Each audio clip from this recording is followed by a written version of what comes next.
你不觉得最近店里的神兽有点发福吗？哦，不一直都是这样吗？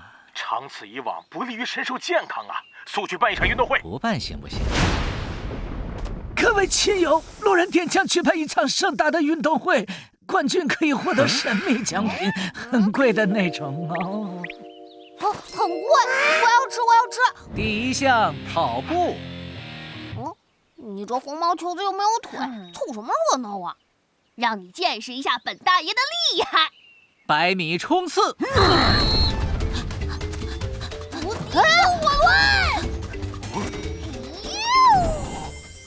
哎呀！停！下一项排球。投错了。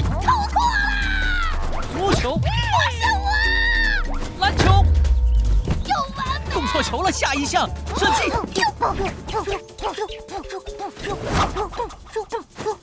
皮皮，你给我起开！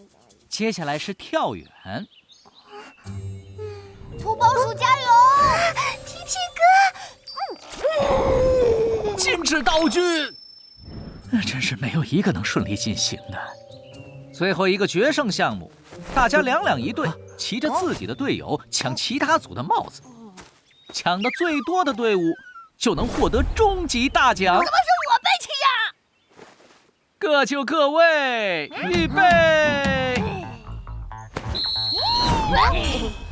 他俩作弊，四不像快管管呀！自己看着办吧。岂有此理！战火啊！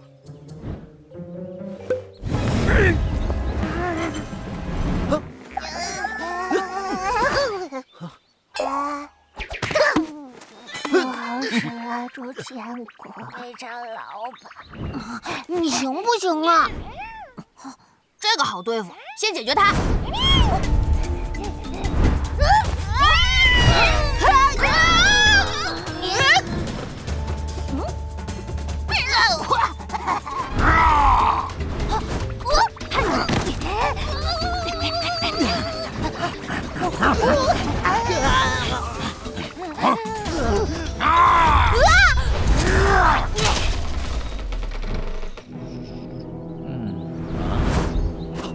四不像，没事吧？有事儿啊？能不能放我下去？太好了，只要四不像你没事，比赛什么的 ，I don't care。上来呀，还比不比了？赢了！下面由我来颁发大奖，限量版连号冥币1车。这不是上次迪厅给你的废纸吗？但是考虑到皮皮1年以来的破坏，有吗？奖金就拿来抵债了。阿牛，收起来。根本就不想要，好像是点真正的宝贝哦。切，这荒山野岭的，哪来的宝贝啊？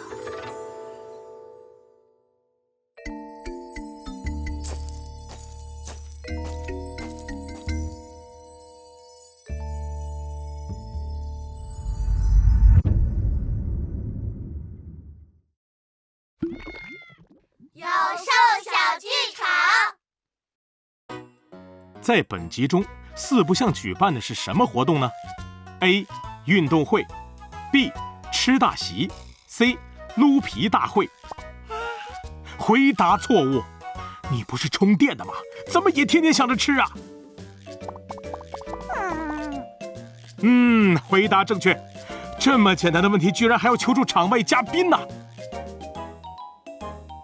运动会，全国学界运动会，全称为全国学校区分队第一次体育同盟会，于1910年10月在南京举行。根据《中国近代史体育史简编》记载，当时共有140名运动员参加，比赛项目有田径、足球、网球，还有篮球作为表演项目。这场运动会在辛亥革命后，被追认为中华民国第一届全国运动会，逐渐唤起了人们对体育运动的重视。时至今日，中国各类运动会层出不穷，